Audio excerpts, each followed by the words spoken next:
Hey guys, what's up? Welcome back to today's edition of the Fishing Teacher, and really appreciate you guys checking the video out today and spending a little time with me. And guys, today we're going to be talking about June fishing with the megabass sleeper crawdad imitator here. I have been fishing this bait now for 3 years, and out of all the months of the year, I have done better in the month of June on it than any other time. So I'm going to give you guys some tips and advice on things that have worked for me with the sleeper craw in today's video. Also, guys, quick invitation out here. If you haven't had a chance, I'd like to invite everybody to please subscribe here to the Fishing Teacher. It's free and easy. You can unsubscribe anytime that you don't want to. Good way to support the channel. So much appreciated with that. Okay, guys, we have talked about this a little bit in the past here. This is the megabass sleeper craw. Now, if you're not familiar with this, let me sort of show you what the characteristics are. This is a soft plastic crawfish imitator. It's keel weighted. There's a weight on the bottom. And you've got the hook that's buried in the top right here. Nice little stiff hook, just hides in there just perfectly. Thing is super weedless. Looks just like a crawdad, man. It looks like exactly like a crawdad. And the thing that's cool about the sleeper craw is when it's sitting on the bottom like this, the pinchers float up. So when the bait sits, the bait doesn't sit flat like that. The bait actually floats up with the craws, in the upward position, almost like they're trying to fight off an attacker. And so it's really unique in that particular sense. But I fished the bait now for three years now, as far as, different scenarios. And there's two different ways that I've caught fish on this thing in the month of June I want to share with you guys. The first of all, it's a great pitching and flipping bait. It's got since it's bulky, it's got a fairly slow fall for as heavy as the weight is in it.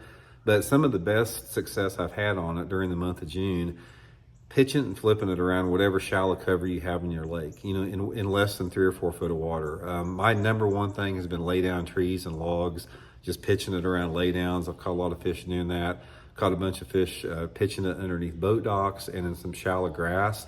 And also in June, I've caught quite a few on it, fishing it like a swim jig. I'll just throw it out there and shake it and reel it back to the boat and keep this thing high in the water column. And there's something about it that they'll bite it like a swim jig. I didn't figure that out myself. I actually had a subscriber telling me about he'd been catching quite a few swimming it like a swim jig, and I started doing that and catching a few on that. Now, that's one way to catch them on it. The other way that I've had good success is fishing it out off those deeper main lake and secondary points. The same type of deal you'd like drag a football head jig on or fish a deep dive and crankbait in June. But I'll take the sleeper craw out there and I'll usually put it on like a 7-foot medium heavy rod with like 12 to 15 pound test Seaguar Vizex fluorocarbon. And I'll throw it out on those points and I'll snap it off the bottom. I don't drag it across the bottom like a football head jig. I snap it up maybe a foot or two off the bottom and let it fall back down and just snap it up high like that. Because if you've ever seen a crawdad, when it gets scared, it moves, guys. A crawdad can cover some water when it wants to, and a lot of times they will hop up like that, like way up off the bottom, and that's how I've done the best. And most of the time the strike, it's like when you pop it like that, when you pop it, they're either on it when you pop it, or as it's falling, you'll just see your line tick.